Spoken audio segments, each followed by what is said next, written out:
नमस्कार साथियों, मेरा नाम दीपेंद्र सिंह है। मैं साइंस एंड टेक्नोलॉजी आप सबको पढ़ाने के लिए आया हूं।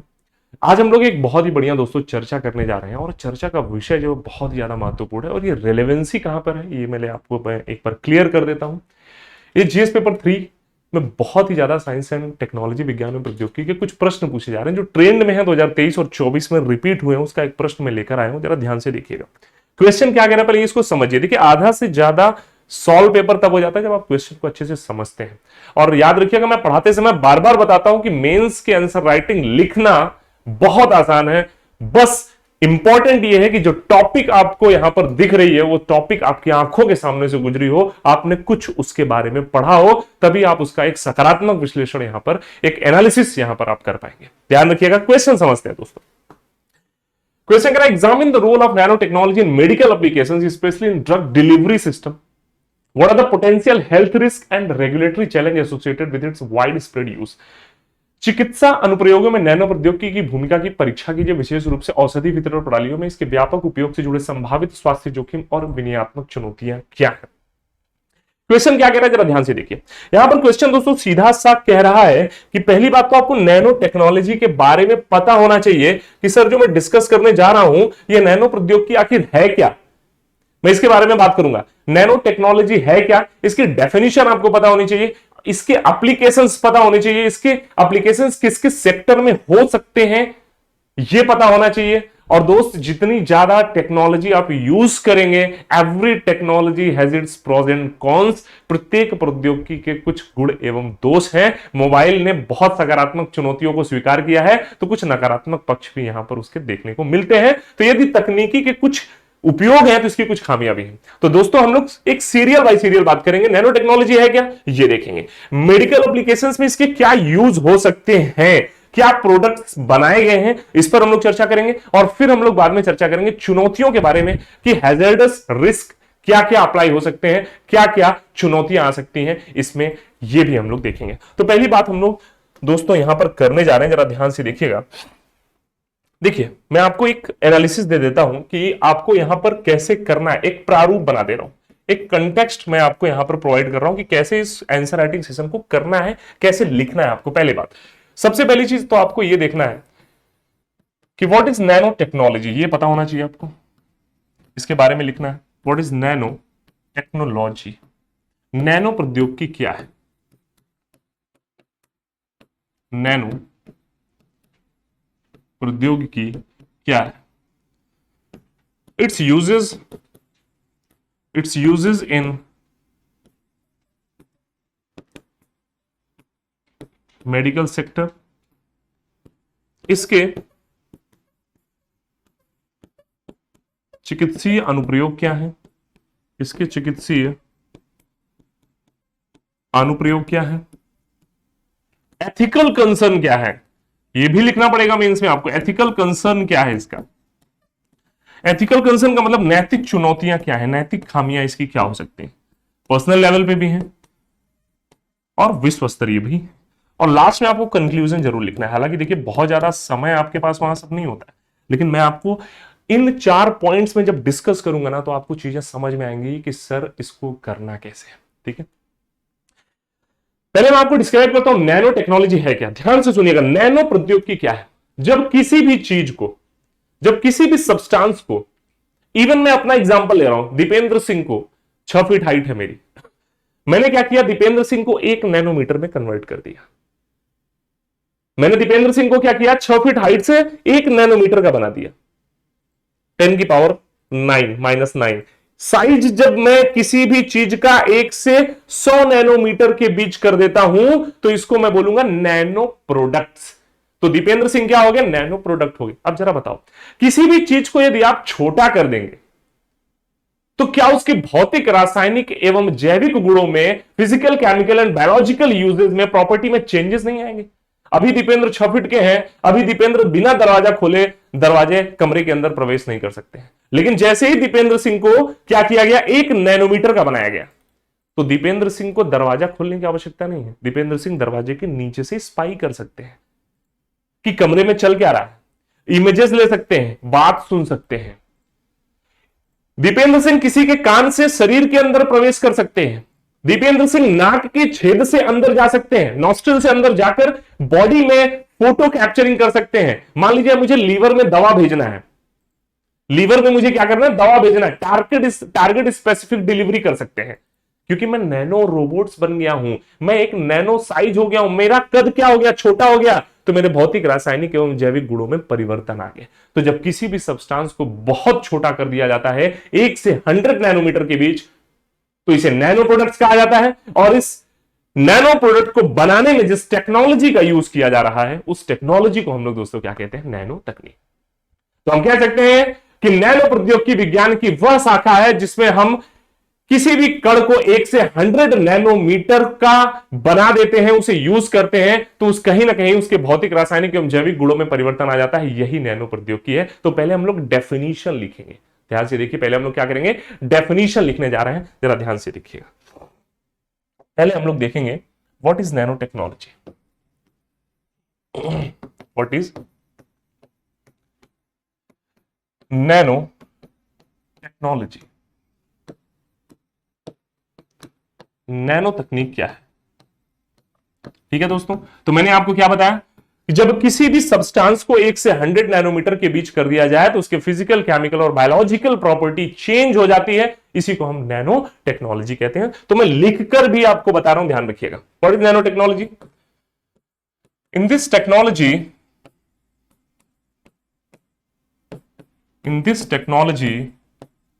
we manufacture 1 to 100 nanometer substance through which its physical,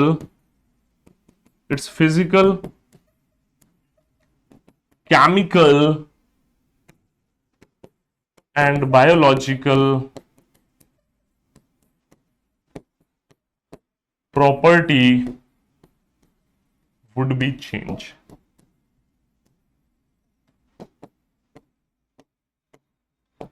By which technology we manufacture this called as nano technology. Clear है दोस्तों? मैं हिंदी में भी आपको बता रहा हूं, इंग्लिश में लिख रहा हूं, हिंदी में बता रहा हूं, हिंदी में बोलते जा रहा हूं। अगर आपको लिखना है, कंफर्ट है, तो लिख भी सकते हैं। ठीक है, ठीक है दोस्तों, तो हिंदी में मैं बता दे रहा हूं कि ऐसी प्रौद्योगिकी जिसके अंतर्गत हम किसी भी कण को, किसी भी पदार्थ को 1 से 100 नैनोमीटर का बना देते हैं, जिससे उसके भौतिक, रासायनिक एवं जैविक गुणों में परिवर्तन हो जाता है, और जिस तकनीक की मदद से यह किया जाता है उसे हम नैनो तकनीक कहते हैं। आइए कुछ यूजेस बताता हूं आपको नैनो टेक्नोलॉजी के। बहुत सारे यूजेस मैं आपको बताऊंगा। आजकल दोस्तों नैनो पेंट्स बनाए जा रहे हैं। क्या बनाए जा रहे हैं सर? Nano paints. ध्यान रखिए क्या बता रहा हूं, जितनी चीजें बताऊंगा उन सबको समराइज करके यहां पे आप लिख सकते हैं। मैं एप्लीकेशंस बता रहा हूं, जैसे नैनो पेंट के बारे में मैं बताने जा रहा हूं। What is nano paint sir? Nano का मतलब तो आप समझ चुके हैं सर कि 1 से 100 नैनोमीटर के बीच ही होगा सर। अब नैनो पेंट के माध्यम से आजकल बनाया क्या जा रहा है दोस्तों, ये समझते हैं। With the help of nanotechnology, we made a photovoltaic cell and we made a nano paint. अब इस नैनो पेंट की मदद से क्या करते हैं, नैनो पेंट की मदद से आप बहुत सारी चीजें नहीं कर सकते। जैसे कार के ऊपर नैनो पेंट कर दीजिए। अब ये नैनो पेंट पता है क्या करता है? ये नैनो पेंट सोलर एनर्जी को इलेक्ट्रिकल एनर्जी में कन्वर्ट कर सकता है, जिससे हम ऊर्जा का निर्माण कर सकते हैं। जी बिल्कुल सही सुना आपने कि with this technology we are going to introduce photovoltaic cell which can convert light energy into electrical energy as well. Photovoltaic cell बना रहे हैं, नैनो पेंट बना रहे हैं, आजकल हम लोग नैनो मेम्ब्रेन बना रहे हैं, नैनो स्पंज बना रहे हैं। ध्यान से सुनिए, नैनो पेंट बताया, नैनो स्पंज के बारे में सुनिए। अभी हाल ही में दोस्तों नैनो स्पंज क्या है? देखिए नैनो स्पंज अभी कैलिफोर्निया यूनिवर्सिटी ने बनाया। किसने बनाया? कैलिफोर्निया यूनिवर्सिटी ने, यूएसए ने दोस्तों एक नैनो स्पंज बनाया। अभी नैनो स्पंज क्या, इसका मतलब समझ के नैनो पेंट क्या कर सकता है? ये सोलर एनर्जी को सीधा सीधा कन्वर्ट कर सकता है किसमें? सोलर एनर्जी को सीधा सीधा कन्वर्ट कर सकता है किसमें? Electrical energy. किस में कन्वर्ट कर सकता है? इलेक्ट्रिकल एनर्जी में, विद्युत ऊर्जा में कन्वर्ट कर सकता है। अब मैंने आपको बताया कि नैनो स्पंज अभी हाल ही में कैलिफोर्निया यूनिवर्सिटी ने 2018-19 में इंट्रोड्यूस किया। ये क्या करते हैं? नैनो स्पंज को हम क्या करते हैं, हमारे बॉडी में जो आरबीसीज होती है, क्या होती है दोस्तों, हमारी बॉडी में जो आरबीसीज होती है ना, रेड ब्लड सेल्स, हमारे बॉडी में जो दोस्तों आरबीसी होती है ना, इस आरबीसी के ऊपर हम लोग क्या करते हैं? नैनो स्पंज को लेबल कर देते हैं। क्या कर देते हैं दोस्तों? इस नैनो स्पंज को लेबल कर देते हैं। ये इस नैनो स्पंज को लेबल करने से क्या होता है? ये नैनो स्पंज क्या करता है? आरबीसी क्या करती है? पूरे बॉडी में सर्कुलेट करती है। अब जब आरबीसी के ऊपर एक नैनो स्पंज है और ये नैनो स्पंज बना होता है SiO2 सिलिकॉन ऑक्साइड से, जिंक ऑक्साइड से, गोल्ड नैनो पार्टिकल से, जीएनपी से, अब ये क्या करते हैं? ये बॉडी में आरबीसी क्या होती है? सर्कुलेट होती है। अब जब जब बॉडी में आरबीसी सर्कुलेट होती है दोस्तों, तो क्या होता है? आरबीसी के साथ साथ ये नैनो जो स्पंज है ये भी सर्कुलेट होता है, और ये क्या करता है? ये टॉक्सिक चीजें जितनी भी बॉडी में होती है ना, उनको एब्जॉर्ब कर लेता है।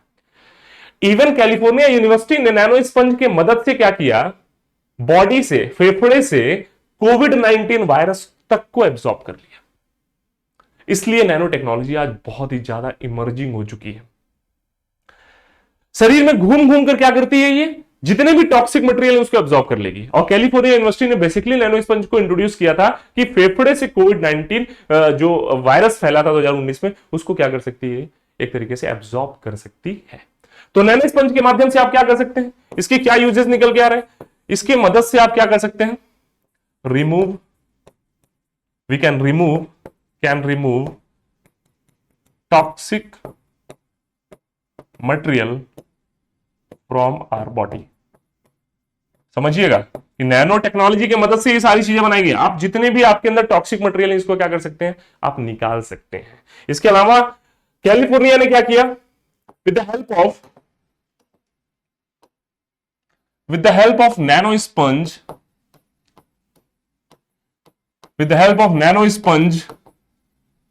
they absorb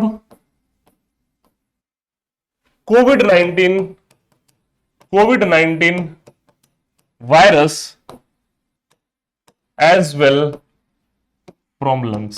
मतलब इसकी मदद से कैलिफोर्निया यूनिवर्सिटी ने क्या किया कि नैनो स्पंज की मदद से फेफड़े से जो भी एक तरीके से कोविड-19 वायरसेस होते हैं, इसको भी क्या किया इन्होंने? बाहर कर लिया। अब आपको एक और, अब इसका यूज किस में कर सकते हैं? मेडिकल सेक्टर में टॉक्सिक चीजों को रिमूव करने में। मेडिकल एप्लीकेशन बता रहा हूं, देखिए एक ब्रीफ नॉलेज, एक हर टॉपिक के ऊपर जो नॉलेज होता है, ये आपको मदद करता है लिखने में।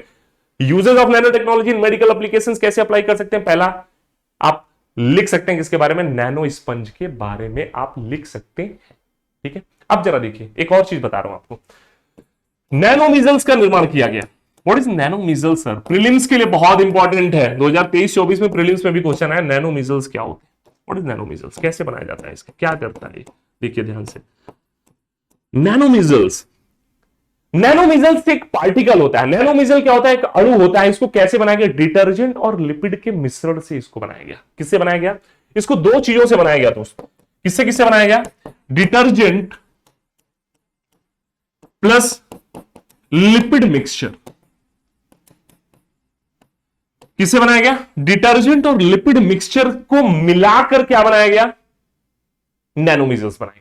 अब ये नैनोमीजल्स क्या करता है? ये इतने छोटे अणु होते हैं ना कि बॉडी में सर्कुलेशन से बच जाते हैं और टारगेटेड साइट पर ड्रग डिलीवरी करके आते हैं। मतलब यह इतने छोटे अणु हैं कि यह सर्कुलेशन से बच जाते हैं और दवा लेकर एक निश्चित स्थान पर पहुंचते हैं शरीर के भीतर।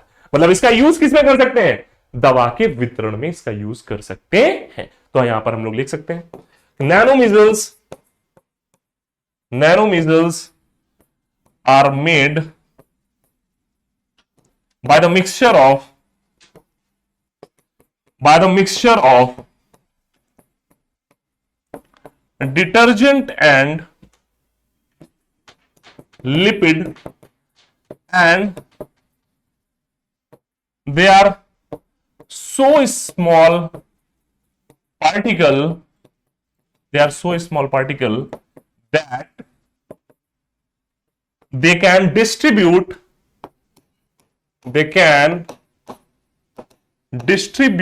medicines inside our body in a specific location। In a specific location. मतलब समझिएगा, दवा खाने से क्या होता है, कुछ लोगों को बहुत ज्यादा वॉमिटिंग आ सकती है, कुछ लोग दवा नहीं खा सकते हैं, कुछ बच्चे इंजेक्शन नहीं लगवा सकते हैं, तो करना क्या आपको, एक वेदना रहित सुई भी आती है, जिसमें वेदना रहित सुई का मतलब होता है जिसमें दर्द नहीं होता है। अब आपने क्या किया कि सिरिंज के माध्यम से इस नैनो मीजल्स को बॉडी में डाल दिया। ध्यान से समझिएगा, आपने क्या लिया, आपने लिया एक निडल, आपने लिया एक निडल, और इस निडल में आपने भर दिया क्या, नैनो मीजल्स। अब इस नैनो मीजल्स को आपने क्या किया, अब इस नैनो मीजल्स को आपने बॉडी में सीधे इंजेक्ट कर दिया। ध्यान से देखिए, अब इस नैनो मीजल्स को आपने क्या किया, डायरेक्ट बॉडी में इंजेक्ट किया। नैनो मीजल्स के ऊपर क्या है, आपकी मेडिसिन है, लीवर में पहुंचाना था, मान लो हमने बॉडी में इंजेक्ट किया, अब ये ब्लड के साथ सर्कुलेट होकर कहां पे पहुंच गई, आपके लीवर में टारगेटेड साइट पर पहुंच गई। इसका मतलब है कि with the help of nano measles we can distribute the medicine in a targeted site. मतलब टारगेटेड सेल थेरेपीज या targeted cell distribution of medicine भी इसको आप कह सकते हैं। बात समझ रहे हैं कि नहीं? अब समझिएगा, एक और चीज बता रहा हूं आपको, ये सारे के सारे क्या होते हैं, ये सारे के सारी जो चीजें बता रहा हूं ये सब मेडिकल एप्लीकेशन के बारे में है। गोल्ड नैनो पार्टिकल के लिए मैं आपको एक बहुत ही बढ़िया चीज बताने जा रहा हूं।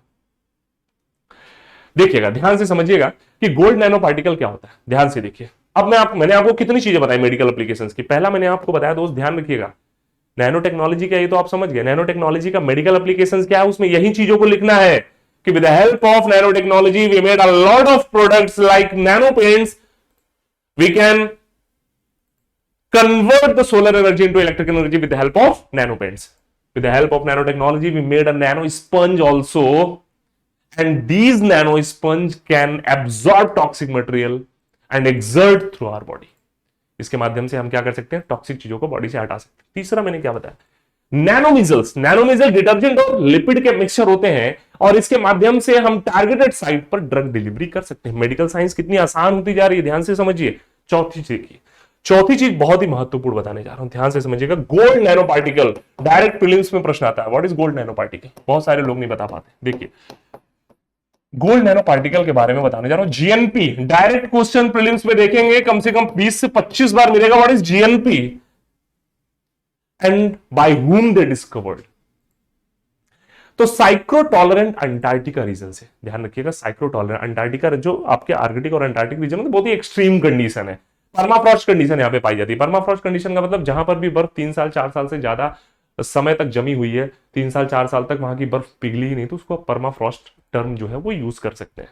तो साइक्रो टॉलरेंट, ध्यान से समझिए, इसका कॉन्सेप्ट समझिए पहले, इसका कॉन्सेप्ट है क्या, what is GNP and how we apply this GNP into medical sector, इसके बारे में भी समझिएगा। देखिए, हमारे कुछ बैक्टीरिया ऐसे हैं जो एक्सट्रीम कंडीशन में पाए जाते हैं। ध्यान से देखिए, साइक्रो टॉलरेंट अंटार्कटिका रीजन में, साइक्रो टॉलरेंट अंटार्कटिका रीजन, आर्कटिक और अंटार्कटिक रीजन आप जानते हैं, यहां पर एक्सट्रीम कंडीशन है। तो साइक्रो टॉलरेंट अंटार्कटिक रीजन में दोस्तों क्या हुआ कि साइक्रो टॉलरेंट अंटार्कटिका रीजन में, सॉरी अंटार्कटिका नहीं, अंटार्कटिक रीजन में, ठीक है ना, अंटार्कटिका नहीं बेटा, अंटार्कटिक। साइक्रो टॉलरेंट अंटार्कटिक रीजन में हमारे कुछ साइंटिस्ट हैं, हमारे कुछ वैज्ञानिक हैं। देखिए, आज सबसे बड़ा जो चैलेंजिंग चीज है वो ग्लोबल वार्मिंग है, वैश्विक तापन। वैश्विक तापन क्यों इतना, अब देखिए, इंटरव्यू बोर्ड में आपसे पूछ सकता है, जैसे मैं अगर बैठ गया इंटरव्यू बोर्ड में, मान लीजिए पैनल में मैं बैठ गया, मैं सीधा सीधा क्वेश्चन पूछूंगा, ग्लोबल वार्मिंग अच्छा या खराब, वैश्विक तापन क्या है, ग्लोबल वार्मिंग क्या है, ये अच्छा होता है या खराब होता है, मैं बता रहा हूं 99.99% लोगों का जवाब होगा कि ये बुरा है, वैश्विक तापन बुरा है। लेकिन मैं आपको बता रहा हूं कि वैश्विक तापन is a very good process for earth. इसी के वजह से आज हम सर्वाइव कर रहे हैं दोस्त। चंद्रमा पर आज जीवन संभव क्यों नहीं है, मैं टॉपिक से थोड़ा सा हट रहा हूं क्योंकि मुझे कंप्लीट नॉलेज आपको कंसोलिडेटेड करके यहां पर देनी है, ध्यान से समझिए, ये यहीं से जुड़ा हुआ है ग्लोबल वार्मिंग।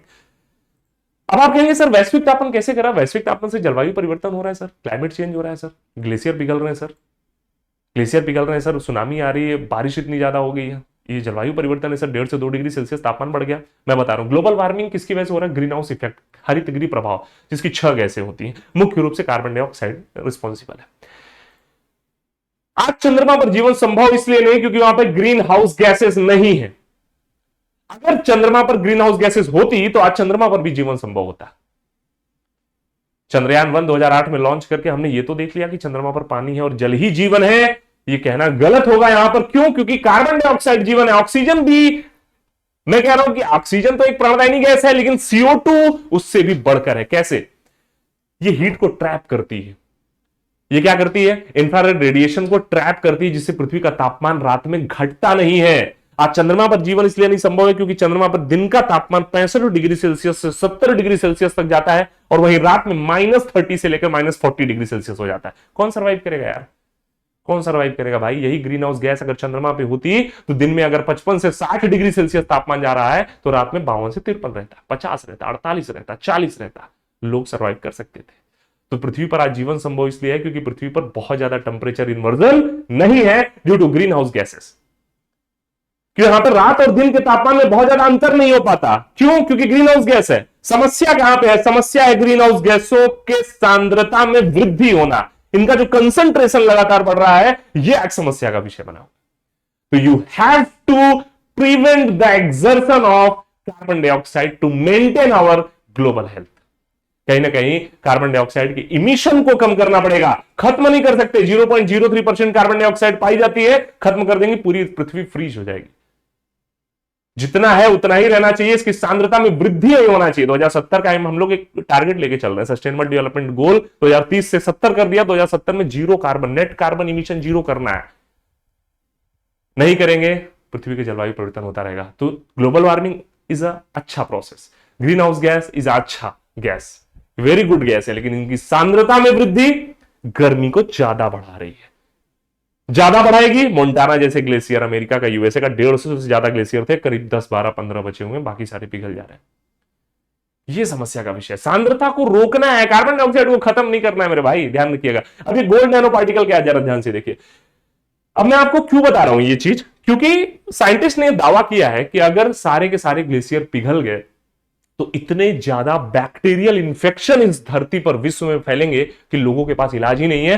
कितने करोड़ों वर्ष पहले ग्लेशियर में कुछ बैक्टीरिया आज भी दबे हैं जो ग्लेशियर के मेल्ट होने से निकल सकते हैं, और निकल सकते हैं तो कहीं ना कहीं पानी के माध्यम से आकर रोगों को फैला सकते हैं। तो बैक्टीरियल इंफेक्शन होगा मेरे भाई अगर सारे के सारे ग्लेशियर पिघले, तो करोड़ों वर्ष पहले जो बैक्टीरिया दबे थे वो भी उजागर हो जाएंगे। तो इसी तरीके से हमने साइक्लोटॉलरेंट अंटार्कटिक रीजन से हमारे साइंटिस्ट ने कुछ ऐसे बैक्टीरिया को खोजा, कुछ ऐसे बैक्टीरिया को डिस्कवर किया जो गोल्ड को खा सकते थे। हमने क्या किया? बैक्टीरिया रखा सामने, बैक्टीरिया के जैसे हमारे सामने खाने की प्लेट लगती है, तो बैक्टीरिया के सामने हमने क्या रखा? गोल्ड रखा, AU रखा। क्या रखा? गोल्ड रखा, 79 है ना। तो गोल्ड को क्या किया इन्होंने? फीड किया। इन्होंने क्या किया दोस्त, ध्यान से देखिए। बैक्टीरिया ने गोल्ड को खाया, और जब बैक्टीरिया ने गोल्ड को खाया तो अपने मेटाबॉलिक एक्टिविटीज से इन्होंने क्या किया? इस गोल्ड को बहुत ही नैनो पार्टिकल में कन्वर्ट कर दिए। ध्यान से समझिए, इस नैनो पार्टिकल की साइज पूछा गया है प्रीलिम्स में कि जो बैक्टीरिया गोल्ड को खाकर कन्वर्ट करते हैं गोल्ड नैनो पार्टिकल में, इनकी साइज क्या होती है? तो 20 से 30 नैनोमीटर इनकी साइज होती है। क्या होती है? 20 से 30 नैनोमीटर इनकी साइज होती है। अब बैक्टीरिया के सामने गोल्ड रखा गया, सोने को इन्होंने खाया और सोने को इन्होंने कन्वर्ट किया क्या? किसमें? गोल्ड नैनो पार्टिकल में। इसी गोल्ड नैनो पार्टिकल की साइज कितनी है? 20 से 30 नैनोमीटर। इसी वजह से इस गोल्ड को क्या बोलते हैं? Gold nano particle. इसका यूज देखिए, ये गोल्ड नैनो पार्टिकल बेसिकली किसको खत्म करता है? सल्फेट बैक्टीरिया को। ये क्या करते हैं? सल्फेट रिड्यूसिंग बैक्टीरिया को खत्म कर सकते हैं। मतलब इसका यूज किसमें होगा? बैक्टीरियल इंफेक्शन को खत्म करने में। किसमें यूज होगा? बैक्टीरियल इंफेक्शन को खत्म करने में इसका यूज किया जा सकता है। आपको एक कॉन्सेप्ट बताता हूं। पुराने लोग सुना होगा, महाराणा प्रताप जी 100 किलो का भाला लेके चलते थे, 40 किलो की तलवार लेके चलते थे। हम आपको 5 किलो चीनी दे दें, आप 2 किलोमीटर लेके नहीं जा पाएंगे, आप उसको 10 बार रखेंगे। क्यों? इम्यूनिटी, स्टेमिना पहले के लोगों का ज्यादा क्यों था? सोने चांदी के बर्तन में खाना खाते थे। आज सोने चांदी तो छोड़ दीजिए, प्लास्टिक में सुबह से लेके जब सुबह उठते हैं तो भी प्लास्टिक में खाते हैं, और रात में सोने जाते हैं तो भी प्लास्टिक का यूज कर रहे हैं। 30 से 40 प्रकार के कैंसर होते हैं प्लास्टिक से। तो पुराने लोगों में स्टेमिना क्यों होता था? क्योंकि सोने चांदी के बर्तन में खाना खाते थे। ये आपकी इम्यूनिटी को बूस्ट करता है, ये आपकी प्रतिरक्षा प्रणाली को मजबूत बनाता है। आपने सुना होगा छोटे बच्चे को चांदी में क्यों खिलाया जाता है? उसका साइंटिफिक रीजन क्या है? छोटे बच्चे को चांदी में खिलाने से उसका इम्यून सिस्टम बूस्टअप होता है, उसकी प्रतिरक्षा प्रणाली मजबूत होती है। आज पता चल जाए सोने चांदी के बर्तन में खाना खा रहे हैं, बगल वाला पड़ोसी वाला चोरी करवा देगा घर में, डाका पड़ गया पता लगा। तो कहने का मतलब है कि नैनो पार्टिकल्स गोल्ड के बनाए गए और इस नैनो पार्टिकल्स के माध्यम से बैक्टीरियल इंफेक्शन को खत्म किया गया और आपकी इम्यूनिटी को भी बूस्ट किया जा सकता है, जिससे आपको इंफेक्शन नहीं होगा। इसके अलावा दोस्तों एक और चीज देखिए, इन सबको आप कंसोलिडेट कर सकते हैं किस चीज में, अपने आंसर राइटिंग सेशन में। एक और प्रोडक्ट बनाया गया nano silver. What is nano silver sir? Silver आप सब जानते हैं कि ये बैक्टीरियल इंफेक्शन को खत्म करता है। ये एक प्रकार का आप इंसेक्टिसाइडल प्रॉपर्टी होती है सिल्वर के पास, लेकिन उस सिल्वर का एक लिमिटेड यूज था। हमने क्या किया, हमने नैनो सिल्वर को कुछ बैक्टीरिया की मदद से, कुछ बैक्टीरिया होते हैं जो कीमो ऑटोट्रॉफ या कीमो हेट्रोट्रॉफ कहे जाते हैं, कीमो हेट्रोट्रॉफ बैक्टीरिया, ऐसे बैक्टीरिया जो केमिकल को खाकर अपनी जरूरतों को पूरा करते हैं। हमने क्या किया, बैक्टीरिया से chemo autotroph, chemo heterotroph bacteria के माध्यम से सिल्वर को किसमें कन्वर्ट किया, हमने सिल्वर को कन्वर्ट किया नैनो सिल्वर। अब ये नैनो सिल्वर क्या होते हैं, नैनो सिल्वर इतने छोटे होते हैं कि इनकी जो एक तरीके से वो कैपेसिटी होती है, कैपेसिटी का मतलब है सरफेस एरिया, इनका सरफेस एरिया बहुत बढ़ गया। अब इनका क्या हो गया, सरफेस एरिया बढ़ गया। अब नैनो सिल्वर इतने ज्यादा मात्रा में होते हैं, इनका सरफेस एरिया इतना ज्यादा होता है कि इसके माध्यम से हम किसी भी बैक्टीरियल इंफेक्शन को खत्म करते हैं और इम्यूनिटी को क्या कर सकते हैं, बूस्ट कर सकते हैं। क्लियर है? इसके अलावा समझिए एक और चीज मैं आपको बता रहा हूं, नैनो सिल्वर समझ गया, नैनो सिल्वर के माध्यम से क्या किया जा रहा है, इन्फेक्शन को दूर किया जा रहा है। अब देखिए zinc oxide, zinc oxide ZnO, zinc oxide की मदद से, यह भी एक नैनो पार्टिकल है। हम ऐसा कॉटन का बेडशीट बना रहे हैं जिसको हॉस्पिटल में यूज किया जा रहा है। इससे क्या होता है, जिंक ऑक्साइड में नैनो पार्टिकल होने की वजह से यहां पर इंफेक्शन स्प्रेड नहीं होता है। क्या नहीं होता, इंफेक्शन स्प्रेड होने के जो चांसेस होते हैं दोस्तों क्या हो जाते हैं, घट जाते हैं। तो कहने का मतलब आप समझ पा रहे हैं मेरी बात, कि कितनी चीजें मैंने आपको बता डाली जो कि नैनो टेक्नोलॉजी के माध्यम से बनाई गई है और इसका यूज आज हम लोग मेडिकल सेक्टर में कर रहे हैं। ठीक है ना? तो आप इस मैटर को कंसोलिडेट कर सकते हैं कि नहीं, जरा देखिएगा कितने मैटर हमने आपको बताए। जरा देखिए दूसरा पॉइंट, हमें क्या लिखना मेंस के आंसर राइटिंग सेशन में, इतना समय नहीं होता आपके पास, बस मैं इस चीजों को बता रहा हूं, इसमें से अगर 2-3 चीजें भी याद है वहां पे लिखेंगे बहुत बढ़िया जाएगा बेटा। देखिए मैं दूसरा चीज लिख रहा हूं, uses of nano technology in medical sector या इन medical field.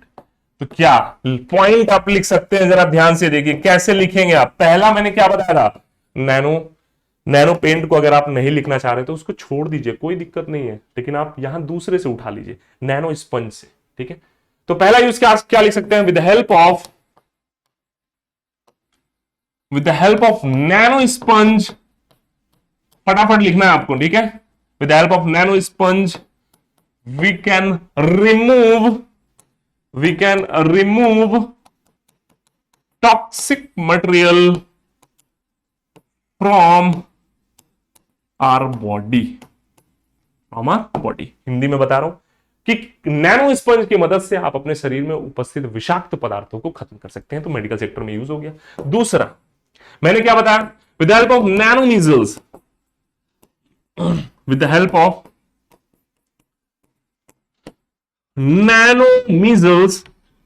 of nano measles, we can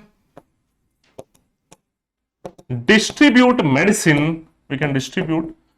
medicines in a targeted site, क्यों? क्योंकि सर्कुलेशन से बच जाएगा, बहुत ही छोटा है, सर्कुलेट होके बार बार भागेगा नहीं कहीं, एक टॉपिक पे जाएगा, एक बेसिक पॉइंट पे जाएगा जहां पे हम टारगेट कर रहे हैं, with the help of nano measles. तो ये देखिए ये क्या है, nano sponge, with the help of nano technology they are made. तीसरा मैंने आपको क्या बताया, फिर आप तीसरा पॉइंट यहां पे गोल्ड नैनो पार्टिकल के माध्यम में लिख सकते हैं, with the help of gold nano particle we can boost our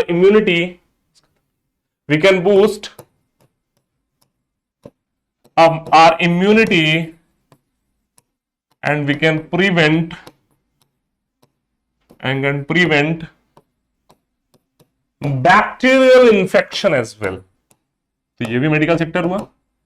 मतलब गोल्ड नैनो पार्टिकल के माध्यम से हम बैक्टीरियल जीवाणु से होने वाले संक्रमण को भी रोक सकते हैं और शरीर के प्रतिरक्षा प्रणाली को बूस्टअप भी कर सकते हैं। चौथा, with the help of nano silver we can enhance its surface area and they can use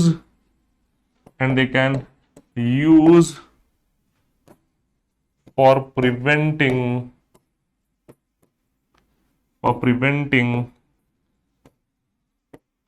microorganism infection।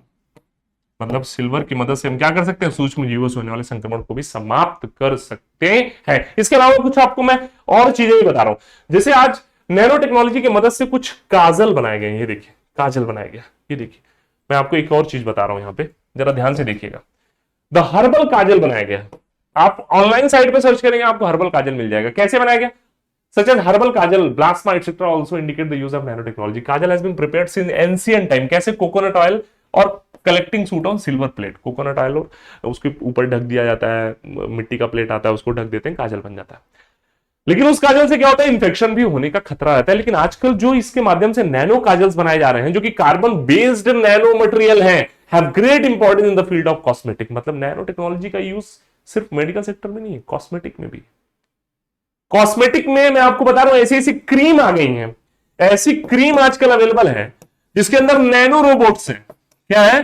जिसके अंदर नैनो रोबोट्स हैं। मैं रोबोट्स को क्लियर करना चाहूंगा यहां पे, जरा देखिएगा। ये देखिए आपके आरबीसी में रोबोट है, आपके आरबीसी के ऊपर रोबोट बैठा हुआ है। अब ये रोबोट क्या करेगा? जाके पिक्चर इमेजेस को कलेक्ट कर सकता है, इसके पास दवा होगी, दवा भी डाल सकता है। ये नैनो टेक्नोलॉजी। तो आजकल कहने का मतलब सीधा सा है दोस्तों कि आजकल ऐसी क्रीम बनाई जा रही है जिसमें नैनो रोबोट्स हैं, और ये नैनो रोबोट्स क्या करते हैं? आपकी डेड सेल्स को रिमूव करने में मदद करते हैं। आपको एक और चीज बता रहा हूं, अमेरिका ने एक माइक्रो एरियल व्हीकल बनाया, एक एमएवी बनाया है। अमेरिका ने क्या बनाया है? यूएसए ने एक माइक्रो एरियल व्हीकल बनाया है। एक ऐसा 1 से 100 नैनोमीटर ये व्हीकल है। जैसे ड्रोन सुना होगा ना, तो एक इतना छोटा ड्रोन बनाया जिसकी साइज 1 से 100 नैनोमीटर है मात्र। अब ये 35,000 फुट तक जा सकता है। 35,000 फीट तक ये उड़ान भर सकता है। डिफेंस सेक्टर में भी नैनो टेक्नोलॉजी का यूज बता दिया। तो मेडिकल में ही नहीं, कॉस्मेटिक में भी है, डिफेंस में भी है। यूएसए ने माइक्रो एरियल व्हीकल बनाया जो 35,000 फीट तक उड़ सकता है। अब ये फीट उड़ के, अब देखिए किसी S-400 S-500 किसी रडार में नहीं आएगा, इतना छोटा है, किसी रडार में आ ही नहीं सकता। अब जब किसी रडार में नहीं आएगा तो दुश्मन के क्षेत्र में जाकर स्पाई कर सकता है, इमेजेस क्लिक कर सकता है। इसमें बहुत छोटी गन भी फिट है, गोली भी चला सकता है। समझिए। डेनपियर एक अमेरिका के साइंटिस्ट है। एक और सुनिए, डेनपियर एक अमेरिका के साइंटिस्ट है। डेनपियर साहब एक यूएसए के वैज्ञानिक है। एक यूएसए के क्या है? वैज्ञानिक है। इन्होंने क्या बनाया? एक माइक्रो सबमरीन बनाई है। क्या बनाई है? एक माइक्रो सबमरीन। ये ऐड कर देंगे, एग्जामिनर और खुश हो जाएगा कि लड़के से पूछा तो हमने मेडिकल सेक्टर ही था, ये तो डिफेंस भी बता दिया, कॉस्मेटिक भी बता दिया। डेनपियर एक वैज्ञानिक है यूएसए के, इन्होंने एक माइक्रो सबमरीन बनाया है। ये माइक्रो सबमरीन आपके बॉडी में इंजेक्ट की जाती है, दवा को लेके जा सकती है, आ सकती है, फोटोग्राफ खींच सकती है, आ सकती है।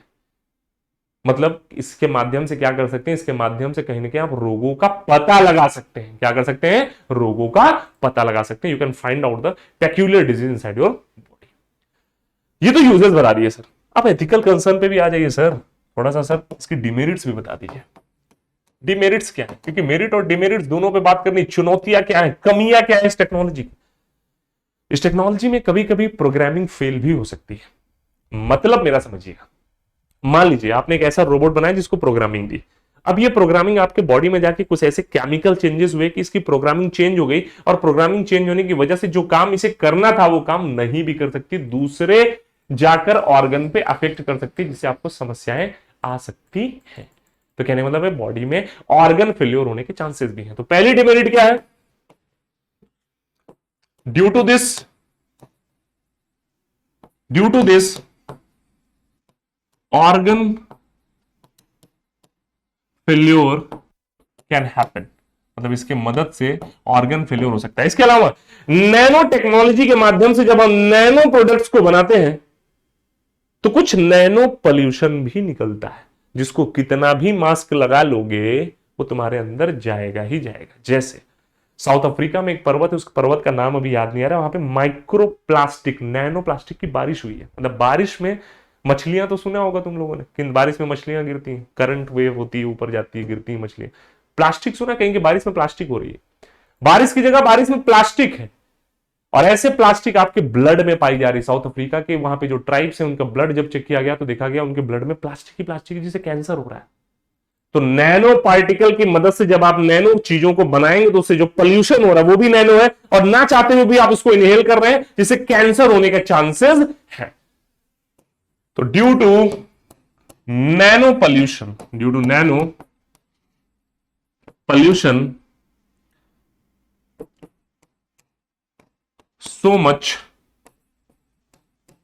so much harm of body would be possible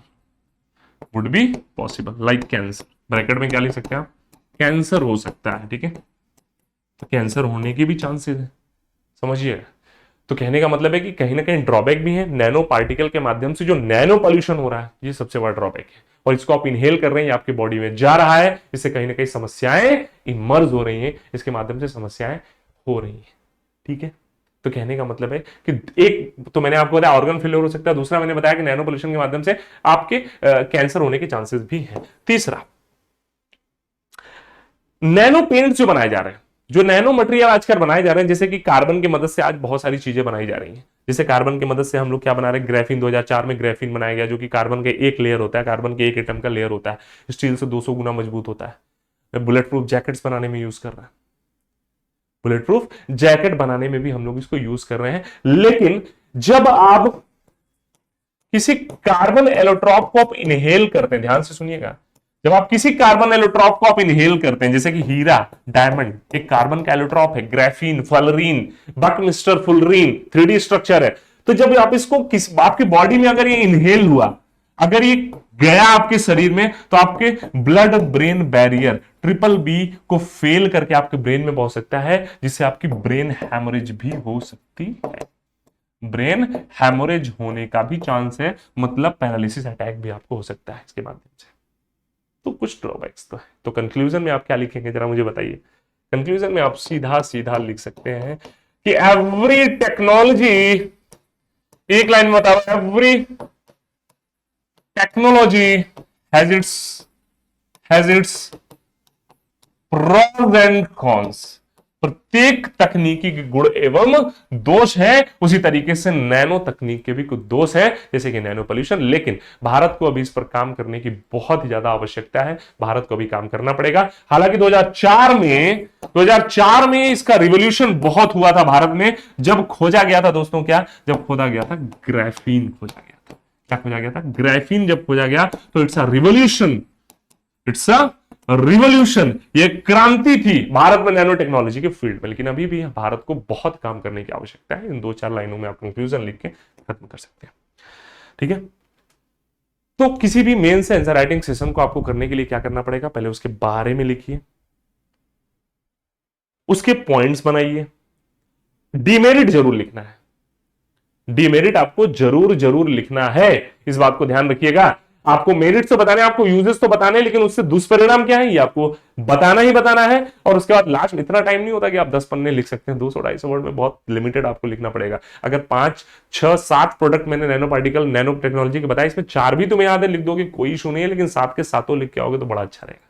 ठीक है, समय कम रहेगा, लेकिन उसके माध्यम से आपको पता होनी चाहिए, चीजें क्लिक होनी चाहिए आपके दिमाग में। और लास्ट में कंक्लूजन में दोनों एस्पेक्ट पे आप बात कर सकते हैं कि इसमें अभी क्रांति की आवश्यकता है, लेकिन क्रांति के साथ साथ हमको पता है कि हर एक तकनीक के गुण एवं दोष होते हैं, तो गुण के साथ साथ इसके दोष भी हैं, जिससे भारत को अनुचित तरीके से इसके प्रबंधन को रोकना होगा, एथिकल कंसर्न को रोकना होगा। ठीक है, तो इसी के साथ दोस्तों हम क्लास को खत्म करेंगे, और नेक्स्ट क्लास में एक नए टॉपिक के साथ फिर से हम लोग यहाँ पर उपस्थित होंगे। धन्यवाद, नमस्कार, जय हिंद।